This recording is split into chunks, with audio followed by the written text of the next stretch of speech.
देखो, द्विघात समीकरण के बारे में पिछली क्लास में पूरा समझाया था और उसमें कुछ एग्जाम्पल भी लिए थे जो समझने थे। ऐसे ही हमने बताया कि 4 पॉइंट जब 1x से स्टार्ट होगी तो उसमें कुछ पहले के क्वेश्चन हैं, उसमें हमें यही बताना है कौन सा द्विघात समीकरण है और कौन सा नहीं है। तो हमने पहले में से अभी 4 क्वेश्चन लिखे हुए हैं, पहले के 4 पार्ट लिखे हुए हैं, उसमें 8 पार्ट दिए हुए हैं तो पहले 4 लिखे हुए हैं। चारों में से बताना है कि कौन सा द्विघात समीकरण है कौन सा नहीं है। उसके लिए हम आपको पहले बता दें कि द्विघात समीकरणों में ax square plus bx plus C equal to 0 की फॉर्म में लिखते हैं। ये कंडीशन है द्विघात समीकरण की कि इस तरीके का फॉर्म का इक्वेशन होगा तो द्विघात समीकरण होगा, नहीं तो नहीं होगा। उसमें एक चीज़ और देखनी है कि जो मैक्सिमम पावर चर की संख्या की वो ओनली 2 होनी चाहिए, न 2 से कम न 2 से ज़्यादा, इतनी नहीं होनी चाहिए, ओनली 2 होनी चाहिए। तो वही हमें इसमें चेक करना है कि क्या द्विघात समीकरण है या नहीं है। तो देखो, ये तो x प्लस 1 का होल स्क्वायर है और इक्वल टू 2 और ब्रैकेट में x माइनस 3। अब यहाँ इसे आप द्विघात समीकरण जब बता सकते हो जब x पे स्क्वायर आएगा। अभी क्या है, ओनली पूरे x प्लस 1 का होल स्क्वायर है, तो x प्लस 1 का होल स्क्वायर है तो क्या करना है आपको a प्लस बी का होल स्क्वायर इसमें खोलना है। तो एक्स स्क्वायर प्लस 1 का square plus 2 into x into 1, यानी ए प्लस बी को होल स्क्वायर की तरह लगा दिया, a square plus b square plus 2ab। यहाँ 2x प्लस 3, 2 का गुणा x में और 2 का गुणा 3 में करेंगे तो माइनस के 6 आएगा, दोनों का मल्टीप्लाई दोनों में करना पड़ेगा। यहाँ एक्स स्क्वायर ये प्लस 2x प्लस 1, इसे इधर लाओगे तो माइनस 2x और इस 6 को लाएंगे तो प्लस के 6 इक्वल टू 0। ये तो कैंसिल हो गया, प्लस माइनस का मिला गया एक्स स्क्वायर प्लस 1 में आप 6 ऐड करोगे तो 7 मिलेगा और इक्वल टू 0, ये मिलेगा हमें इसमें। तो एक्स, अब यहाँ देखना है कि क्या द्विघात समीकरण है या नहीं है। तो इसकी पावर कितनी है, 2। जब हमने बताया था कि इसमें a नॉट इक्वल टू 0 होना चाहिए, क्योंकि a की वैल्यू 0 हो गई तो द्विघात समीकरण बचेगा नहीं। तो यहाँ तो x पे स्क्वायर आ रहा है ना, x पे स्क्वायर आ रहा है, बाकी bx नहीं है तो कोई दिक्कत नहीं है, अचर पद तो है या ना हो, ओनली एक्स स्क्वायर है तो द्विघात समीकरण है, इसको लिख देंगे द्विघात समीकरण है। ठीक है, इसकी बात करें तो साफ दिखाई दे रहा है कि यहाँ एक्स स्क्वायर है माइनस 2x, माइनस 2 का मल्टीप्लाई करें तो माइनस 6 प्लस के 2x। अब पावर तो एक्स स्क्वायर बचनी ही बचनी है, क्योंकि एक ही तो एक्स स्क्वायर है और तो इसमें है ही नहीं।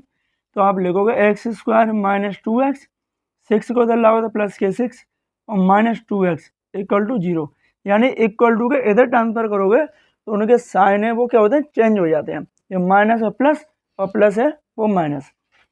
तो एक्स स्क्वायर ये माइनस 2x हो गया माइनस के 4x प्लस 6 इक्वल टू 0। तो इसकी कंडीशन भी इसी की जैसे बन रही है, इसमें भी एक्स स्क्वायर है तो इसकी की कंडीशन दोनों सेम मिल रही है। तो ये भी द्विघात समीकरण है, लिख देंगे द्विघात समीकरण है बस। ठीक है, ये कंडीशन है। यहाँ देखते हैं, यहाँ मल्टीप्लाई करना है तो इन दोनों मल्टीप्लाई करना है, इक्वल टू को इधर दोनों मल्टीप्लाई करना है। तो मल्टीप्लाई करो तो पहले x का करोगे, x में एक्स स्क्वायर, फिर x का 1 में करोगे तो प्लस x, फिर माइनस 2 का x में करोगे तो माइनस 2x और माइनस 2 का 1 में करोगे तो माइनस के 2 आएगा। अब यहाँ से इन दोनों का मल्टीप्लाई इसमें हो गया इक्वल टू, अब बराबर के दूसरी तरफ में जो संख्या उनका भी मल्टीप्लाई करना है। x का x में करोगे एक्स स्क्वायर आएगा और x का 3 में करोगे तो प्लस के 3x और 1 का माइनस 1 का x में, पहले तो इन दोनों का कर दिया ऐसे, अब इन दोनों इसका भी करना है दोनों में, तो यहाँ करोगे तो माइनस x और माइनस के 3। यहाँ एक्स स्क्वायर 2 में से आप एक घटाओगे तो माइनस के 1x मिलेगा और minus 2 equal to X square, इसमें इसे माइनस करोगे तो प्लस का 2x और माइनस 3। इन संख्याओं को बराबर के इस तरफ लाना है, उधर नहीं इधर लाना है। तो है x square minus x minus 2x, इसे लाओगे इधर तो माइनस एक्स स्क्वायर हो गया, ये माइनस 2x और ये प्लस का 3 इक्वल टू 0। अब देखो कि क्या एक्स स्क्वायर बचेगी या नहीं बचेगी। तो ये तो एक्स स्क्वायर प्लस की है और ये माइनस, ये तो कैंसिल हो गया। यहाँ मिली एक्स स्क्वायर और ये माइनस 2x, तो कितना हो गया -3x, और 3 में से 2 माइनस होगी क्योंकि ये माइनस की और ये प्लस की, जोड़ेंगे नहीं तो घटेंगे ही, तो 3 में से 2 घटाओगे तो प्लस का 1 बचेगा इक्वल टू 0। और यहाँ तो मैक्सिमम पावर 1 बच रही है ना एक्स की, एक्स है उसकी मैक्सिमम पावर कितनी है 1, पावर कितनी होनी चाहिए 2, तो ये तो द्विघात समीकरण नहीं है। ठीक है, तो बस यही चीज़ छांटनी है कि कौन सा द्विघात समीकरण है कौन सा नहीं है। तो ये द्विघात समीकरण नहीं है क्योंकि इसकी मैक्सिमम पावर है वो 1 है, हमें मैक्सिमम पावर 2 होनी चाहिए, जैसे इसमें थी इसमें भी थी, तो मैक्सिमम पावर 2 होगी तो ही द्विघात समीकरण होगा, तो नहीं होगा। अब इसमें देख लो, इसका मल्टीप्लाई आप करोगे 2x में, क्या मिलेगा 2x स्क्वायर, एक्स का एक्स में करो एक्स स्क्वायर, एक्स का 1 में करोगे तो प्लस का 1x, अब -3 का 2 में करोगे तो माइनस के 6x, और -3 का +1 में करोगे तो -3 मिलेगा। मल्टीप्लाई कर लिया, अब इक्वल टू के बाद में इनमें ही मल्टीप्लाई करना है, तो x का x में करोगे एक्स स्क्वायर और x का 5 में करोगे तो 5x आ गया। दोनों संख्याओं को इधर ट्रांसफर कर लो, तो ये 2x स्क्वायर 6x और ये प्लस का 1x, ये माइनस का 6 ये प्लस का 1, दोनों क्या होगा, दोनों आपस में माइनस हो जाएंगे क्योंकि एक दोनों के साइन है वो कैसे हैं, अपोजिट हैं, विपरीत हैं, एक प्लस का और एक माइनस का, तो 6 में तो x घटाओगे तो माइनस के 5x और -3, ऐसे इधर लाओगे -x स्क्वायर, ये आ गई तो माइनस के 5x इक्वल टू 0। अब 2x स्क्वायर और माइनस के 1x स्क्वायर, तो 2x स्क्वायर में तो आप 1x स्क्वायर माइनस करोगे तो 1x स्क्वायर ही बचेगा, 1 लिखते नहीं है लेकिन एक ही बचेगा x स्क्वायर, ये 5 और ये 5 माइनस के 10x और माइनस के 3 इक्वल टू 0। अब बताओ इसकी मैक्सिमम पावर कितनी है 2 है ना, तो मैक्सिमम पावर 2 है तो क्वाड्रेटिक इक्वेशन होगा, द्विघात समीकरण होगा, तो हम लिख सकते हैं कि द्विघात समीकरण है।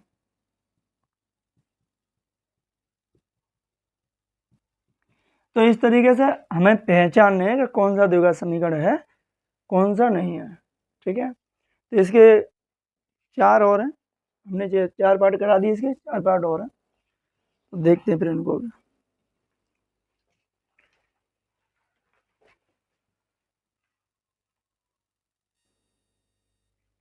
देखिए 4 पार्ट में हमने देखा था क्वेश्चन में कि हमारे पास क्वेश्चन में जो 3rd और 4th था वो यही कैटेगरी का था ना, मल्टीप्लाई करना है बस इसमें और कुछ नहीं करना। जो पहला क्वेश्चन था उसमें होल स्क्वायर खोला था, इसमें तो इधर तो है ही, इधर होल स्क्वायर खोलना है या a - b का, बस यहाँ q का डिफरेंस आ रहा है, बाकी ये तो वही है जो 3rd और 4th है उसी की तरह है। तो इनमें भी बताना है कि कौन सा क्वाड्रेटिक इक्वेशन है और कौन सा नहीं है। तो यहाँ तो गुणा करना है, इसे तो आप कर ही लेना, इसे देख लेते हैं। x square plus 3x plus 1 equal to, अब यहाँ a - b का होल स्क्वायर खोलना है, तो a - b का होल स्क्वायर खोलना है इसमें, तो क्या होगा a square plus b square और -2a, तो a की वैल्यू तो ये मिलेगी x और b की वैल्यू मिलेगी 2, तो यहाँ x स्क्वायर प्लस 2 का स्क्वायर -2 इंटू एक्स इंटू 2, तो ये एक्स स्क्वायर इधर लाओगे तो क्या हो जाएगी, माइनस हो जाएगी, यानी x square plus 3x plus 1 minus x square, इसका स्क्वायर माइनस के 4 हो जाएगा, इधर लाओगे तो माइनस हो जाएगा, यहाँ 4 होगा इधर लाओगे तो माइनस, ये माइनस है ये हो जाएगी प्लस, इनका मल्टीप्लाई करें तो 4x इक्वल टू में क्या बचा 0, और ये तो कैंसिल हो गया प्लस माइनस। अब पावर 2 बची नहीं रही तो द्विघात समीकरण होगा ही नहीं, आप जोड़ लो इनको या मत जोड़ो वो तो क्लियर है, ये करोगे तो 7 और ये माइनस के 3 इक्वल टू 0, पावर 2 ही बची नहीं तो क्वाड्रेटिक इक्वेशन है ही नहीं। यहाँ मल्टीप्लाई कर लो तो ये 2x में करें तो 2x स्क्वायर आएगा, यहाँ x स्क्वायर आएगा, तो माइनस करने के बाद 1x² तो बचेगी बचेगी, तो ये तो हो जाएगा आपको, नहीं तो आप करके देख लेना इसमें, ठीक है। इसमें लगाओगे आप a प्लस बी का होल क्यू, क्योंकि x प्लस 2 का होल क्यू है, तो क्यू है तो क्यू का फन लगाओगे। यहाँ x माइनस 2 का होल क्यू है, तो यहाँ a माइनस बी का होल क्यू लगेगा। यहाँ प्लस है तो प्लस का क्यू लगेगा, बस इतना डिफरेंस है, दोनों क्वेश्चन सेम ही है।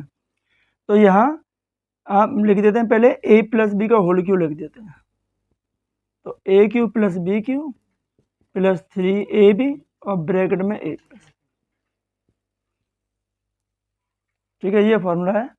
माइनस वाले में माइनस आ जाएगा, तो यहाँ आपको a की वैल्यू को रखना है x और b की वैल्यू रखनी है 2, तो उसी हिसाब से खोलना है हमें। तो यहाँ x का क्यू प्लस 2 का क्यू प्लस 3, a की वैल्यू हमने मानी थी x और b की वैल्यू 2, और ब्रैकेट में x प्लस 2, जैसे फॉर्मूला लिखा हुआ है उसी कंडीशन में आ गया, जैसे x होगी a की वैल्यू और 2 हो गई b की वैल्यू। यहाँ इसमें गुणा करेंगे तो मिलेगा 2x³ और इसमें करेंगे तो माइनस का 2x, ये वैल्यू मिल रही है, ठीक है। इसमें इंक ज़्यादा आ रही है। अब ये x³ प्लस 2 का क्यू 8 हो गया ना, 2 का क्यू, यहाँ गुणा करेंगे तो 6x और x प्लस 2, माइनस इसको इधर लाओगे तो 2x³ और प्लस का 2x इक्वल टू में क्या बचा 0, दोनों को बराबर से इधर ले आए तो दोनों के साइन चेंज हो गए, ये माइनस हो गई ये प्लस हो गई। अब इसमें से इसको माइनस करोगे तो माइनस का x³ बचेगा, 2x³ में से एक x³ घटाओगे तो माइनस बचेगा, इसका मल्टीप्लाई यहाँ करेंगे तो 6x² और इसमें करेंगे तो 12x प्लस, और ये प्लस 2x और प्लस 8 इक्वल टू 0। अब पावर की बात करें तो यहाँ तो पावर 3 बच रही है ना, क्यों बच रहा है, यहाँ स्क्वायर है लेकिन बड़ी मैक्सिमम पावर कितनी है 3, तो क्वाड्रेटिक इक्वेशन तो है नहीं, द्विघात समीकरण नहीं है, क्योंकि पावर जो है वो 3 है ना, 3 है, कितनी चाहिए 2 होनी चाहिए, बड़ी से बड़ी पावर 2 होनी चाहिए, उससे ज़्यादा ना हो कम ना हो, इसमें कम है इसलिए है नहीं, इसमें ज़्यादा आ रही है, अगर इनको जोड़ भी दें तो कोई फर्क नहीं पड़ने वाला, क्योंकि पावर तो 3 है, हमें सॉल्यूशन तो निकालना नहीं, बताना है कि क्वाड्रेटिक इक्वेशन है या नहीं है, तो ये तो नहीं होगा। और इसे आप सॉल्व करके बताओ, ठीक है, क्या है या नहीं है, इसका रिप्लाई आपसे चाहिए कि ये क्वाड्रेटिक इक्वेशन है या नहीं है, ये हमने बता दिया। इसमें आपको a माइनस बी का होल क्यू लगा दो, इसमें a प्लस बी का होल क्यू लगाया, फॉर्मूला मैं लिख देता हूँ आपको, याद नहीं है तो, नहीं तो याद नहीं है तो फिर तो बेकार है,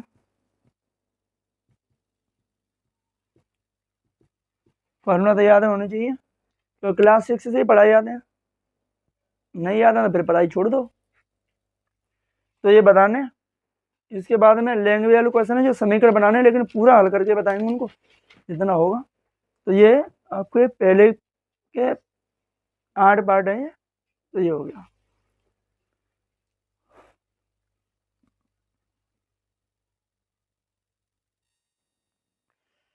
देखो अभी क्वेश्चन नंबर सेकंड में 4 क्वेश्चन दिए हुए हैं, दूसरे क्वेश्चन में 4 हैं और चारों को समीकरण के रूप में निरूपित करना है, सिर्फ हमें बताना है कि ये द्विघात समीकरण के रूप में बताना है कि क्या है, लेकिन आप चाहो तो पूरा हल कर सकते हो उससे, ठीक है।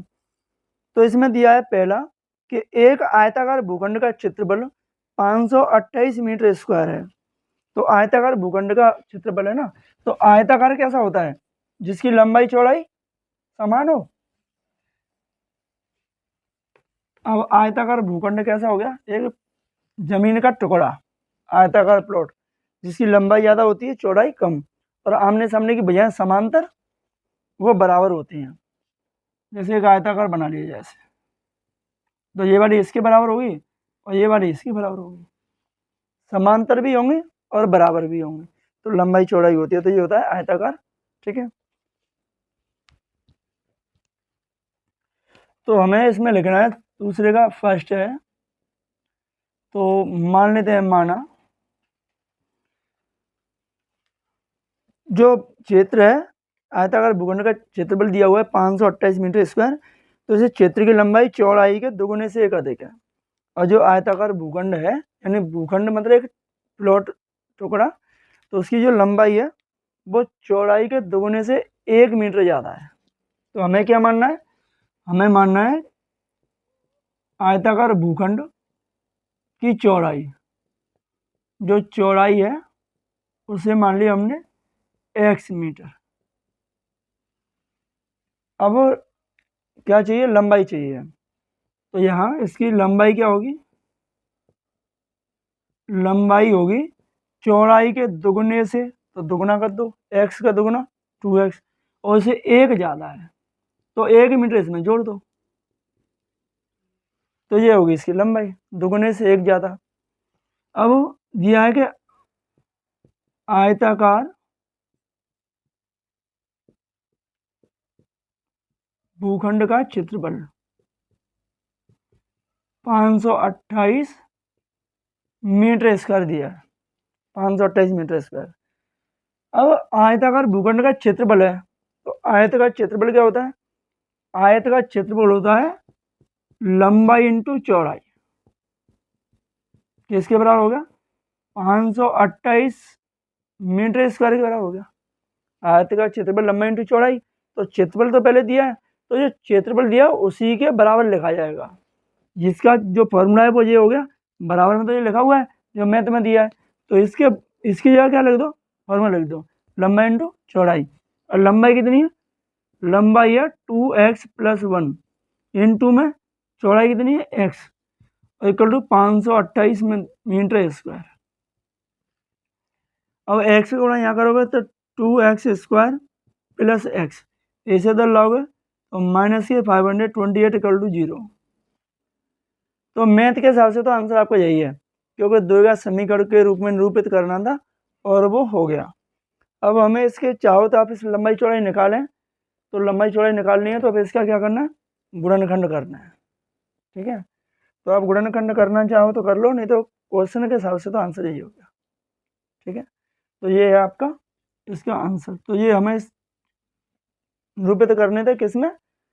समीकरण में, तो ये समीकरण बनाना था। ठीक है, तो ये समीकरण हो गया इसका। और गुणनखंड करोगे, लंबाई चौड़ाई निकालोगे तो 528 का गुणा करना है आपको 2 में। तो चलो पूरा कर ही देते हैं। वैसे आंसर आपका आंसर शीट में ये होगा। ठीक है, तो फैक्टर करते हैं इसके।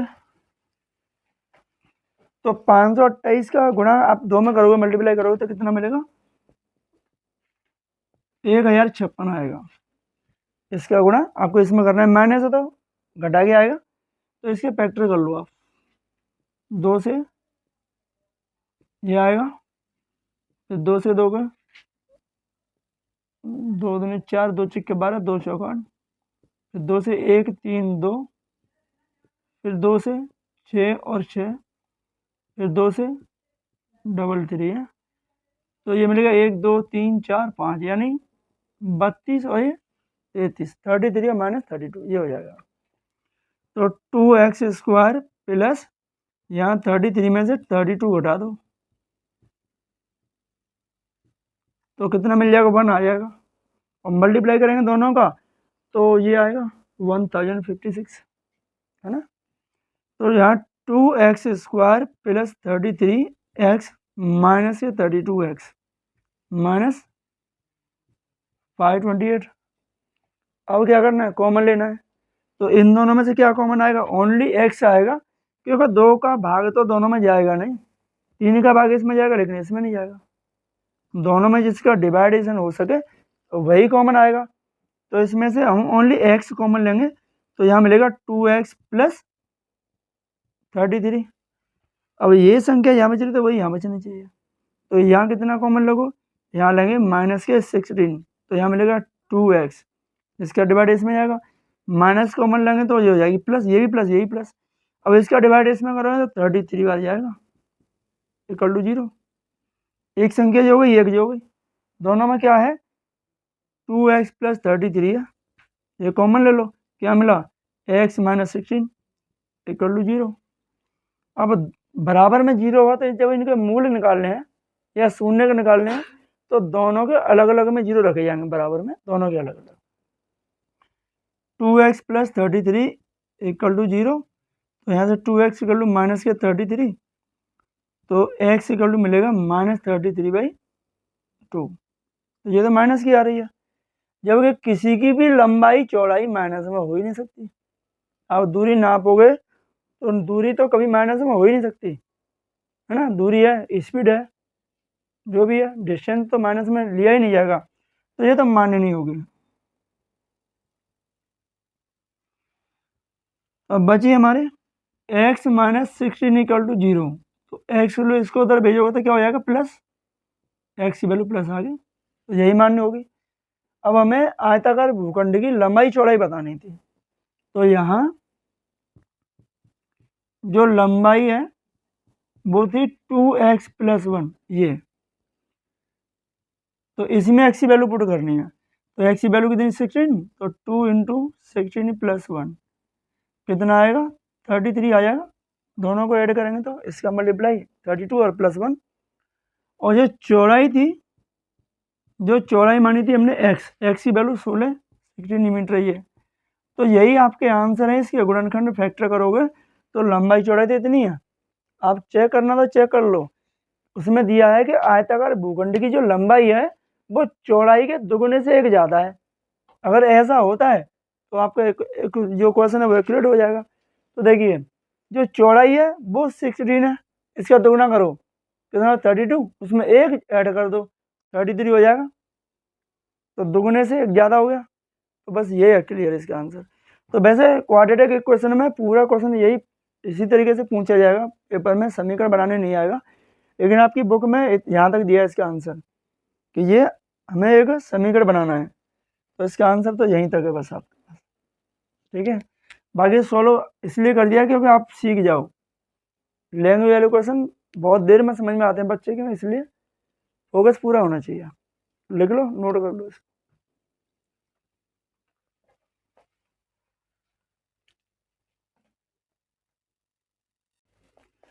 देखो क्वेश्चन नंबर सेकंड है, दो क्रमागत धनात्मक पूर्णांकों का गुणनफल 306 है। बहुत छोटा सा ही क्वेश्चन है, सेकंड है। तो मान लेते हैं, माना दो क्रमागत धनात्मक पूर्णांक, अब क्रम से आने वाले पूर्णांक रहेंगे। क्रमागत का मतलब होता है क्रम से आने वाले, चाहे कोई सा भी है, 1 2 4 6 4 5 10 11, है ना, जो भी आएगा वो क्रमागत ही आएगा। तो ये तो कहानी कि उसने समय या विषम में उसने कहा ओनली क्रमागत है, तो दो क्रमागत धनात्मक पूर्णांक मान लेते हैं हम x और x + 1, या कॉमा लगा लिख सकते हैं x + 1, दो हो गए। अब इनका गुणनफल, तो इनका जो गुणनफल है दोनों का वो दिया हुआ है 306, ठीक है। तो गुणनफल है तो इनका क्या करना है, गुणा करना है, तो x × x + 1 = 306, मल्टीप्लाई करेंगे तो क्या मिलेगा, x² + x, इसका इसमें और इन दोनों में गुणा कर दिया। अब इसे संख्या के इधर इधर लाओगे तो क्या की हो जाएगी, माइनस की हो जाएगी, तो -306 = 0। अब समीकरण बनाना था, इक्वेशन तो ये आ गया, जो समीकरण हमें बनाना था वो तो ये आ गया, इतना ही उसने आंसर पूछा था। आगे फैक्टर करने चाहें तो हो सकते हैं क्रमागत पूर्णांक के इतना आना चाहिए, तो एनसीईआरटी के हिसाब से तो आंसर ये हो गया, ठीक है। अब इसके फैक्टर करने, तो फैक्टर कर लेते हैं इसके, ठीक है। तो यहाँ से 53, 3 से 5 और 1, और फिर 3 से 17, तो ये मिलेगा हमें 18 - 17, तो x² + 18 में से 17 माइनस कर दो, ये मिलेगा, क्योंकि यहाँ तो 17 से ही डिवाइड होगा और तो कोई संख्या आएगी नहीं, तो इनका आएगा 18 और ये आएगा 17, तो ऐसे करके जोड़ा बन गया। तो यहाँ एक्स स्क्वायर माइनस के 18 प्लस 18x और माइनस के 17x माइनस 306 इक्वल टू 0। इसमें से दोनों में से क्या कॉमन लोगे? x कॉमन लेंगे तो क्या मिलेगा हमें? x प्लस 18 ही तो मिलेगा। और यहाँ से भी कॉमन ऐसे लेना कि इतना ही मिल जाए, तो यहाँ से माइनस 17 ही कॉमन लेंगे। तो x प्लस इसका भाग इसमें दोगे तो 18 बार ही जाएगा।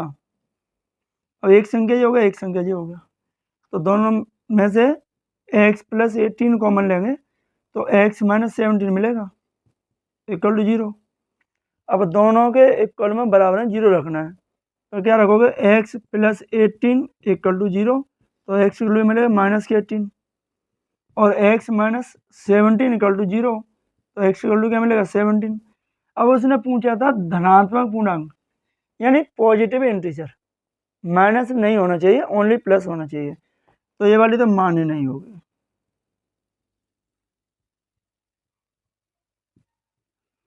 क्योंकि प्लस चाहिए, ओनली पॉजिटिव, नेगेटिव की नहीं चाहिए। तो हमारे पास पूर्णांक थे, तो हमारे पास एक पूर्णांक था क्या? x की वैल्यू कितनी है? 17। और दूसरा पूर्णांक था वो था x प्लस 1, तो क्या मिलेगा हमें? 17 प्लस 1 यानी 18 मिल गया। तो हमारे पास जो दोनों पूर्णांक हैं वो 17 और 18 कैसे हैं? क्रमागत हैं, क्रम से आने वाले हैं, तो 17 18 हो गया, दोनों क्रम से आ रहे हैं, दोनों का मल्टीप्लाई करेंगे तो 306 ही आएगा, 306 ही आएगा, और दोनों में से माइनस कर दो तो 1 बचेगा। ठीक है, तो ये इसका सेकंड है। और थर्ड वाला भी करना चाहो तो यहीं कर दो, थर्ड वाला या इसे नोट ही कर लो।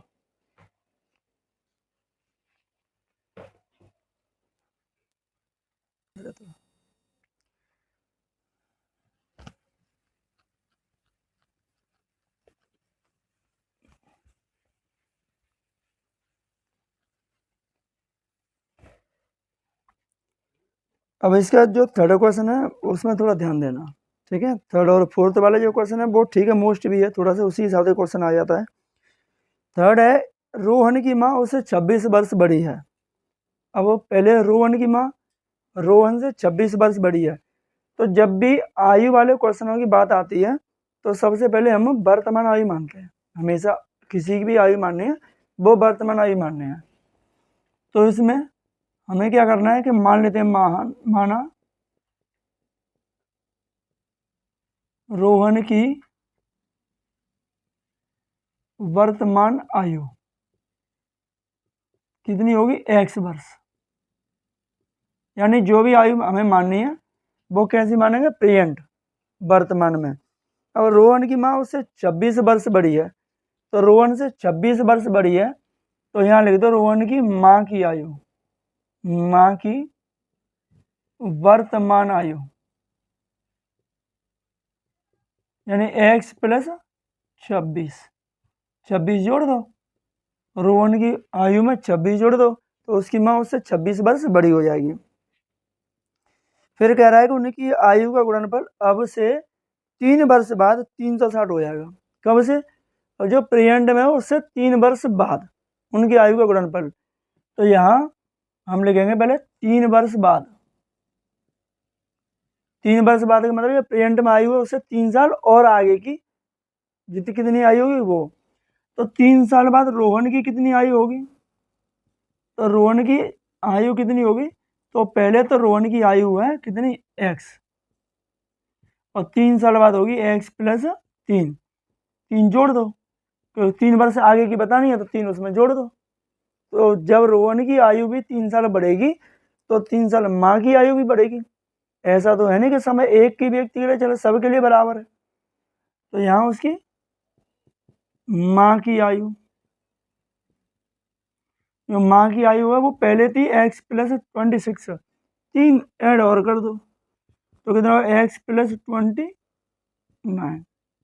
बस। अब इतनी होगी माँ की आयु। अब इन दोनों की आयु का गुणनफल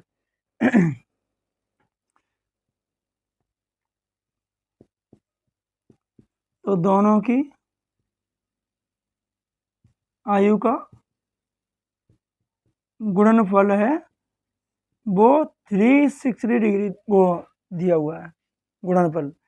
तो कौन सा x प्लस 3 में मल्टीप्लाई करना है इसका x प्लस 29 इक्वल टू ये 360, इसके और इसका दोनों का गुणनफल है, गुणा करके जो आंसर आ रहा है वो 360 है ना, 360 आ रहा है। गुणा करो x का x में करेंगे एक्स स्क्वायर प्लस x का 29 है 29x, इसका 3x और इसका मल्टीप्लाई करेंगे तो 87 आएगा, और इसे इधर लाओगे तो माइनस 360 इक्वल टू 0। ये एक्स स्क्वायर प्लस ये दोनों प्लस प्लस के हैं 29x और 3x दोनों प्लस के हैं, दोनों को जोड़ दो क्योंकि दोनों के पास x है, तो कितना हो जाएगा 32x हो जाएगा। अब इसमें x नहीं है इसमें नहीं है, तो क्या करना है ये प्लस की ये माइनस की, इसमें इसको घटा दो माइनस करो, तो माइनस की मिलेगा यहाँ -3 और ये 7 273 कितना मिलेगा, इतना मिलेगा 3 और यहाँ 7 और 273 मिलेगा। अब देख लो मल्टीप्लाई करें तो इतना आ जाए 273 और माइनस करें तो 32, ऐसी संख्या देखनी है हमें। तो 273 में मल्टीप्लाई करो डिवाइड करो 3 से 9 और 1, फिर 7 से कितना आएगा 13, फिर 13 से 1, इसके ऐसे मल्टीप्लाई कर दो 39 माइनस 7 कितना मिलेगा 32, तो आ गया कितना आया 39 माइनस 7, तो यहाँ 2x square plus 39 minus 7 x minus 273 equal to 0। क्या करना है प्लस के और x का मल्टीप्लाई कर लो, तो 2x स्क्वायर x का 39 में करेंगे तो प्लस के 39x और माइनस के 7x माइनस 273 इक्वल टू 0। ये तो कंडीशन बनेगी। इन दोनों में से x कॉमन लेंगे तो 2x प्लस 39 बनेगा, यहाँ से लेंगे माइनस के 7 तो x प्लस -7 तो कॉमन आएगा ही नहीं, यहाँ से 2 तो बचने वाली है नहीं, ठीक है, और तो फैक्टर बनेंगे नहीं इसके, ये रहेगा कॉमन तो आने वाला है नहीं, 2 है ही नहीं, यहाँ 2 लगा दिया फालतू में।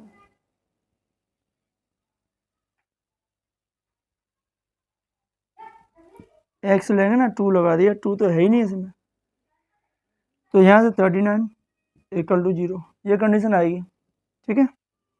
2 कहाँ से लग गया था इसमें। अब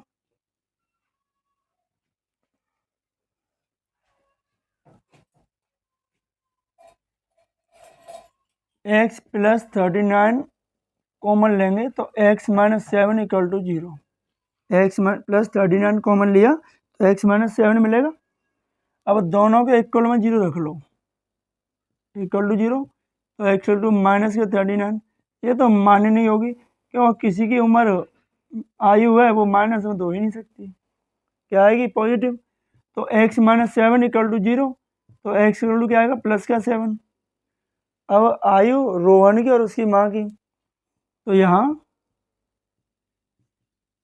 रोहन की वर्तमान आयु क्या मानी थी हमने x की वैल्यू कितनी है 7, तो ये होगी 7 वर्ष, और माँ की वर्तमान आयु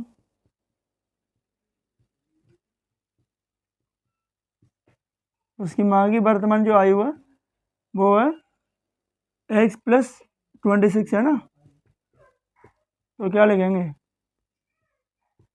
7 प्लस 26 जोड़ दो कितना हो गया 33 वर्ष हो गया। अब चेक कर लो कि 7 से जो 33 है वो 26 से ज़्यादा है ना, क्योंकि 26 वर्ष से ही तो बड़ी है, तो इससे देखो 7 वर्सेस 33, तो 26 तो ज़्यादा हो रहा है। तो ये क्वेश्चन आपका चेक हो गया, ठीक है। तो पेपर में अगर एग्जाम में पूछा जाएगा तो पूरा करना है। आपके बुक में बस ये दिया है कि जो एनसीईआरटी की बुक है उसमें इतना आंसर दिया होगा, बाकी तो पूरा ही सॉल्व करना है। हालांकि एग्जाम में कभी आया नहीं, लेकिन आ भी गया तो पूरा ही निकलना है, क्योंकि इसके जैसे क्वेश्चन और मिलेंगे आगे, ठीक है। नोट कर लो फटाफट इसको। इसके बाद एक्सरसाइज लास्ट क्वेश्चन और है इसका।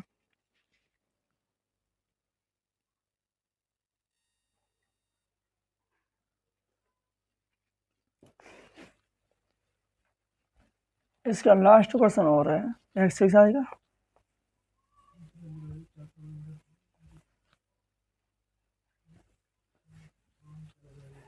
तो लास्ट क्वेश्चन है आपका डिस्टेंस, दूरी से है, रेलगाड़ी से। तो लास्ट वाला क्वेश्चन आपका दिया है कि एक रेलगाड़ी 480 किलोमीटर की दूरी समान चाल से तय करती है। यानी एक रेलगाड़ी 480 किलोमीटर की दूरी समान चाल से तय करती है। यदि इसकी चाल 8 किलोमीटर प्रति घंटा कम होती तो उसकी दूरी को तय करना 3 घंटे अधिक लेती। तो हमें रेलगाड़ी की चाल निकालनी है। तो पहले मान लेते हैं कि इसमें रेलगाड़ी की समान चाल, तो माना रेलगाड़ी की समान चाल जिस चाल से चली रही है उसी को मान लो x किलोमीटर प्रति घंटा। तो रेलगाड़ी तो x किलोमीटर प्रति घंटे ही चलेगी, ऐसा था ना, मीटर प्रति सेकंड से निकालें। और जो दूरी है वो 480 किलोमीटर्स है ना। अब फॉर्मूला क्या लगाओगे, समय का, टाइम। तो समय क्या होता है, दूरी बटे चाल। समय का लगाओगे दूरी बटे चाल। अब यहाँ दूरी है वो है 480 और जो स्पीड है वो x। तो इतने घंटे लग रहे हैं। पहले उस रेलगाड़ी को समान चाल से चलने में इतने घंटे का समय लगेगा 480 किलोमीटर की दूरी को पार करने में। फिर यदि रेलगाड़ी की चाल 8 किलोमीटर प्रति घंटा कम हो तो, अब 8 किलोमीटर प्रति घंटा की क्या करेंगे, कमी करेंगे। तो यहाँ रेलगाड़ी की चाल, अब रेलगाड़ी पहले कितनी चली थी, x किलोमीटर प्रति घंटा थे। अब 8 किलोमीटर प्रति घंटा की कमी करेंगे। मान लो कि पहले हमारे पास जो रेलगाड़ी थी वो 50 की स्पीड से चल रही थी, उसमें से 8 किलोमीटर कम करोगे तो क्या मिलेगा, 42 किलोमीटर तो आएगा। यानी 50 माइनस 8 लिखोगे तो ऐसे ही यहाँ लिखा जाएगा x माइनस 8 किलोमीटर प्रति घंटा, है ना। तो हमें इसमें से 8 किलोमीटर प्रति घंटा की कमी करेंगे तो क्या हो जाएगा, माइनस हो जाएगा। अब समय तो यहाँ पे भी लगेगा, तो समय का फॉर्मूला वही है, दूरी बटे चाल। तो दूरी आपकी 480 अपॉन x माइनस 8 आवर्स। अब क्वेश्चन में क्या कह रहा है कि यदि चाल 8 किलोमीटर प्रति आवर से कम होती तो 3 घंटा ज़्यादा लेती। और ज़्यादा कब लेगी, कि मान लो ये वाली स्पीड है, ये हमारी 50 किलोमीटर प्रति घंटा की स्पीड है, और ये वाली जो स्पीड है वो हमारे पास इसमें से 8 माइनस करने के बाद में कितनी मिल रही है, 42 किलोमीटर प्रति आवर्स। अब ये समय ज़्यादा लेगी, ये समय कम लेगी, है ना। यही तो है कि 3 घंटे अधिक लेती है। और 3 घंटे तो अधिक लेगी क्योंकि पहले चल रही थी 50 किलोमीटर प्रति आवर से, और अब चल रही है 42 किलोमीटर आवर्स। तो समय ज़्यादा लेगी, क्योंकि धीरे चलेगी तो समय ज़्यादा लेगी, और तेज़ चलेगी तो समय कम लेगी। तो ये स्लो चल रही है, ये फास्ट चल रही है। तो आप क्या लगोगे, समय बचाओगे। तो समय कौन सा बचा रहा है, ये घंटे ज़्यादा है, ये घंटे कम है। तो यहाँ आप लिखो 480 upon x minus 8 equal to ये 480 अपॉन x इक्वल टू 3 है ना। तो सिंपल करने के लिए इसमें से 480 कॉमन ले लो, तो लिखेंगे 1 upon X minus 8 minus 1 upon X equal to 3। ठीक है, दोनों में से 480 को 480 को कॉमन ले लिया। अब ये लिखना है 480, ये जो भिन्न बन रही है फ्रैक्शन है वो क्या किया, माइनस किया। तो माइनस के भिन्न बिना एलसीएम लिए तो हल होगी नहीं, तो एलसीएम आएगा x और x माइनस 8। तो इसका मल्टीप्लाई इसमें x माइनस इसका मल्टीप्लाई यहाँ करेंगे तो x माइनस 8 इक्वल टू में 3। तो यह 480 x minus x plus 8 upon में एक्स स्क्वायर माइनस 8x, यानी इस माइनस का एक्स में माइनस एक्स, इसमें करें प्लस, और x का मल्टीप्लाई x माइनस 8 में नीचे गुणा कर दिया। अब यहाँ ये तो कैंसिल हो जाएगी, x x क्या मिलेगा 480 इंटू 8 अपॉन में X square minus 8x equal to 3 upon 1। अब ये तो कैंसिल, एक बार इसे कैंसिल कर दो 160। ठीक है, ये हो गया। तो आप क्रॉस में मल्टीप्लाई करोगे तो एक का गुणा इन दोनों में करोगे तो एक्स स्क्वायर माइनस 8x, और इसका गुणा मल्टीप्लाई इसमें भी करना है तो कितना मिलेगा 128 है ना, 0। ये हो जाएगा 16 टेक्स 28 0, ये आ गया। इसको उधर लाओगे तो एक्स स्क्वायर माइनस के 8x माइनस 1280 इक्वल टू 0, यानी 1280 माइनस के हो गए। और गुणा करना है तो 1280 आए और माइनस करें तो 8 बचना चाहिए। तो कौन सी संख्या है चेक कर लेते हैं। तो देखो मैं आपको बता दूं कि अगर हम 32 में 40 का मल्टीप्लाई कर दें तो ये मिल जाएगा, और माइनस करेंगे तो कितना मिल जाएगा 8 मिल जाएगा। चाहो तो आप फैक्टर कर सकते हो आराम से, और एनसीईआरटी के मैथ में तो यही आंसर हो गया, एनसीईआरटी के मैथ में तो यही आंसर हो गया। लेकिन आगे अदर मैथ में या बोर्ड में आ गया तो आपसे इतने थोड़ी पूछेगा आपके समीकरण बनाइए, आपको हल करना है। तो इसे हल करेंगे, सॉल्व कर लिए फैक्टर। तो यहाँ 40 minus 32 X minus 1280 equal to 0। तो एक्स स्क्वायर माइनस के 40x माइनस इंटू माइनस क्या हो जाएगा 32 एक्स माइनस 2 इक्वल टू 0। ठीक है, सिंपल है, समझ में आ रहा है। अब इसमें से x कॉमन लेंगे यहाँ से तो x माइनस 40 मिलेगा यहाँ से ये, और यहाँ से क्या कॉमन लोगे, यहाँ से 32 कॉमन लेंगे तो x माइनस इसका डिवाइड करोगे तो 40 आ जाएगा इक्वल टू 0। तो x माइनस 40 कॉमन लोगे तो x प्लस 32 इक्वल टू 0, दोनों के इक्वल 0 रख लो, x माइनस 40 इक्वल टू 0। तो x इक्वल टू मिलेगा प्लस, इधर भेजोगे तो प्लस हो जाएगा, और 0 40 को प्लस करें तो 0 ही आएगा, और 40 ही आएगा ना। और ये x प्लस 32 इक्वल टू 0, इसको आप इधर ट्रांसफर करोगे 32 को तो क्या हो जाएगी माइनस हो जाएगी, तो x इक्वल टू मिलेगा माइनस के 32, जो कि मान्य नहीं होगी। क्यों नहीं मान्य, क्यों किसी की भी चाल माइनस में नहीं होती, कोई भी चलेगा चलेगा प्लस में ही। तो रेलगाड़ी की चाल पूछी थी, तो मेरे पास रेलगाड़ी की चाल कितनी होगी, रेलगाड़ी की जो चाल है वो होगी 40 किलोमीटर प्रति घंटा, ये पूछा था, ये इसका आंसर। ठीक है, तो बस आज की क्लास में इतना ही, लास्ट 4.1 है, अगली क्लास में 4.2।